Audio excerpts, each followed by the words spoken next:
now. Good morning, PASW staff, clients, friends joining us for Tuesday's class. So we looked at The Godfather, and you're going to send me the music by today. We're going to look at it on Friday, and this will probably be the lowest rated class that I do, lowest viewed class. I need to do this though. This is somebody that we need to talk about. I've debated for weeks. Yes, I do think weeks ahead in advance and think about these classes a lot for your education, my education, because I wasn't sure what's the angle and the importance of this. So it's probably going to tune a lot of people out, but we need to give recognition to somebody who's really changed music. Talk about somebody who did what he wanted to do regardless of what was going on around him, and you got to respect that. As we've talked about artists that don't, where they don't listen to what other people tell them to do. They have a vision, they have a way of doing it themselves. Those are the kind of people that at least I look up to a lot, where you learn the rules and then you break them and then you twist them and you turn them. So all that kind of stuff. So, but it's going to be fun. Technically we should have fun. We're going to look at the American composer, Charles Ives.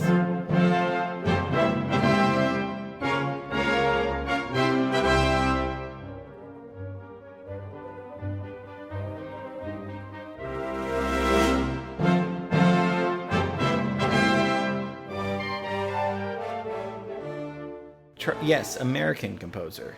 I said American like that because he's important for many reasons. First of all, he changed American music and was maybe the most famous American composer, but didn't live to see any of that fame. He wasn't poor. He wasn't insecure about his work. He simply knew that he couldn't make money off of dissonance.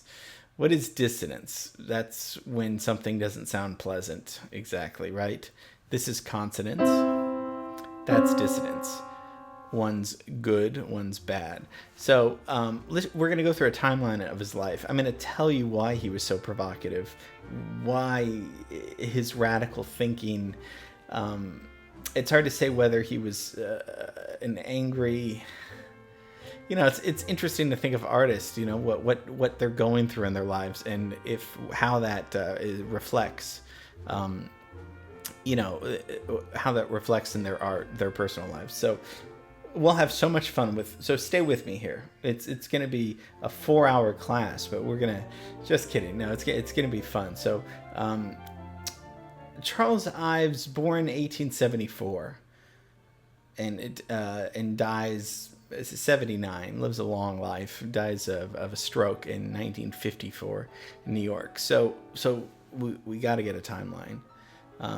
This is who we're looking at. Now, I put Scott Joplin right there because, as we know, Scott Joplin is an American composer. We don't talk about American composers that much. I mean, I've done a class on John Adams, Steve Reich, but those guys are still living. What about older American composers we haven't looked at? Mostly it's all been Western European composers. Wagner, Mozart, those guys aren't American at all. So, but I did put Scott Joplin there because we have looked at him, and he was a little bit before with his, ragtime and wonderful jazz-like music. Pre-jazz. Let's go over to Connecticut. Let's go and see his house in Danbury. Where he's from. His father taught him all about music. He was a trumpet. He was a horn player in the Civil War, actually, and taught him a lot about music, and would played in marching bands, and would influence him. Well, his son. I mean, he really taught him a lot about and we're going to look at some of these musical terms, because what made Charles Ives stand out was not just dissonance, and not just experimental music, but polytonality, polyrhythm. Poly means more than one, right? Mono is one. Poly is more. So polyrhythm is more than one rhythm going on. That's not really. I bet you're being like, well, that doesn't sound like music. I mean, you don't want four different beats, time signatures going on, but he did polytonality more than one key going on. You're probably cringing. Tone clusters that are dissonant, that are semitones apart, and aleatory. That's a term we haven't looked at. That's when the composer lets the performer make a choice on what fits the best, perhaps. So, sort of giving them a little bit of freedom to improvise in some ways.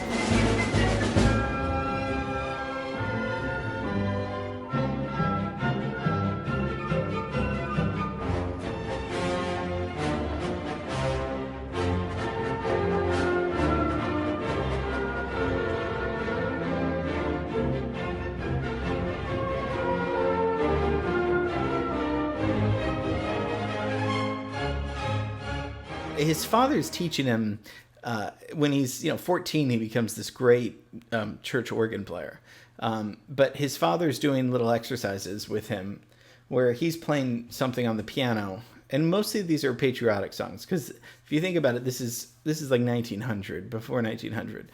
So he's playing a song, and his father would do these little exercises where he would make Charles, the little boy, sing like "My Country 'Tis of Thee," and he would be playing the song in a different key, or he'd be playing a different song, and Charles would have to keep in his key while the father was playing it at a different key. He would do all these little experiments that are really hard to do, because you have to really focus on your line. So it wasn't harmony. It was completely different keys. So his father really taught him, I don't know for what purpose really, that music can be anything in a sense. And he played in a lot of marching bands. And Charles Ives would toy with this notion later of having different marching bands playing in different, if you think of a marching band, they play outside, right, for the most part. So if you had 2 or 3 marching bands playing outside and they came together, what would that music sound like? He was into these kind of ideas.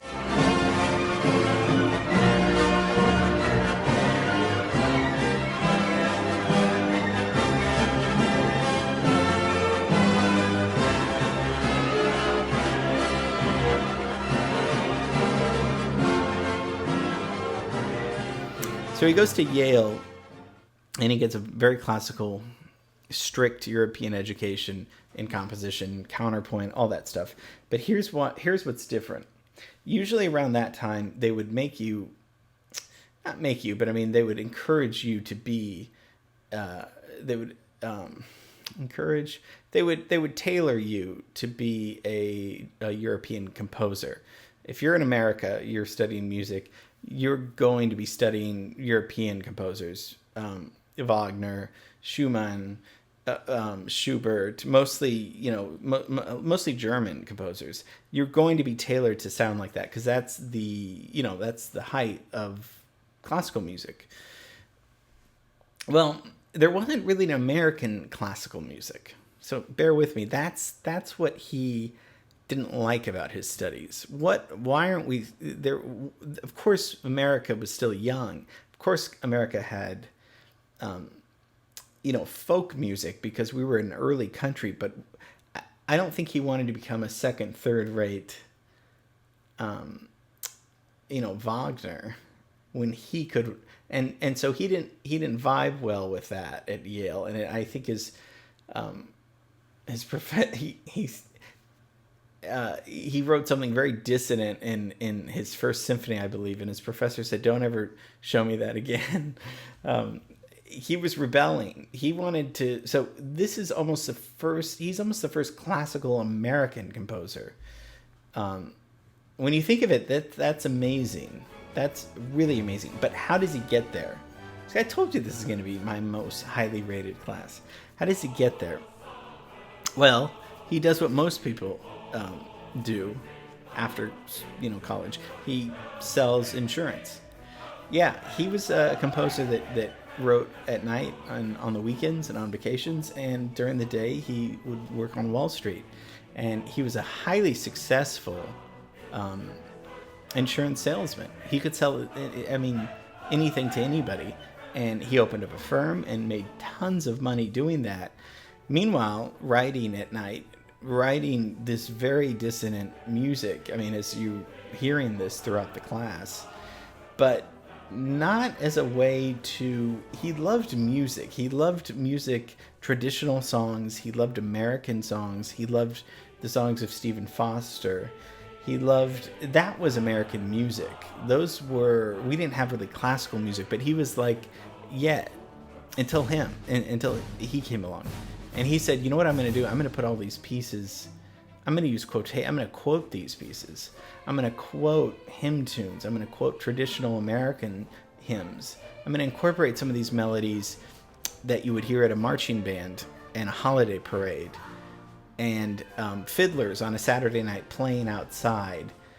It was almost like that John Cage thing where anything can be music. So if you walk outside and you're in a town in New England, you hear somebody playing the violin up there. You hear a marching band over there. He's putting that stuff, he's incorporating that in the symphony. The symphony's his little family. He's saying, come on in, let me, and they're not improvising. They're reading the score. In fact, some pieces require 3 or 4 conductors.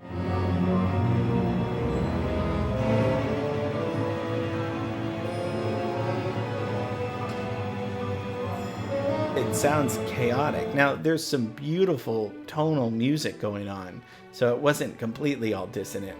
But what he was doing is so ahead of his time. I mean, I don't even know if people really do that now. I mean, and I think that's why Leonard Bernstein and Aaron Copland, American composers, really championed his music and gave him some of his early performances.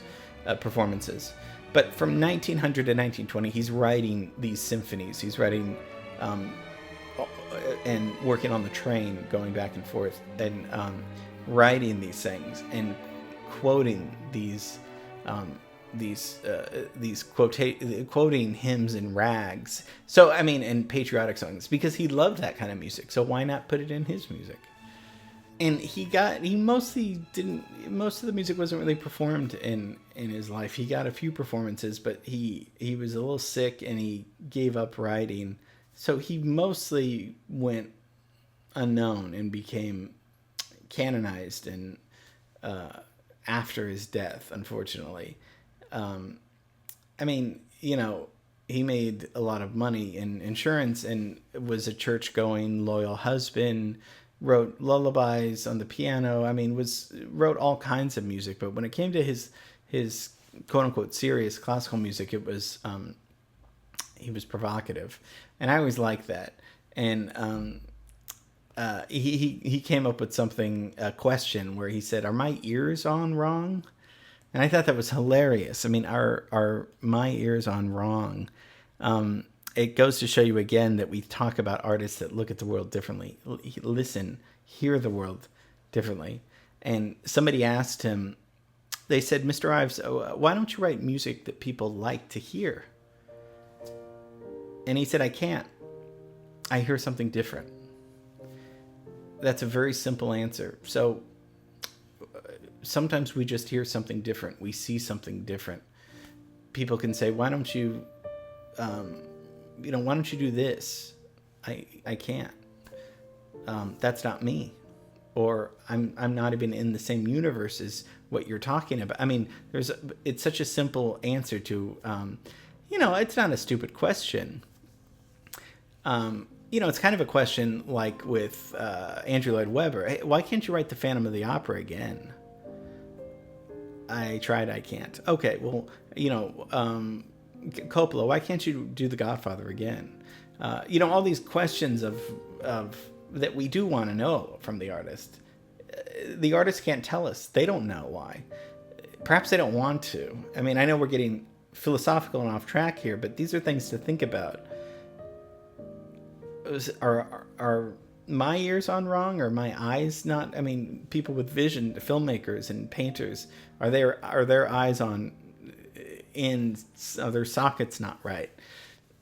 Yeah, I mean, that's what makes life interesting. We're all different. We're all creative. We're not robots. We're not all, we pretty much, look the same, but I mean, inside our brain is all, it's wired differently. So something to think about. Charles Ives, genius of a man, way ahead of his time. Um, I think that's all I have to say about him. There's so much music and there's so many great things, and I do want to say that that video with the quotations, I did not put that together, so I don't want to take credit for that at all, because that guy really that was tough to do. But that's what his music sounds like, and unlike anything in the world. An amazing genius. So that's Charles Ives. All right. We're going to have fun tomorrow. Okay. Love you. Miss you.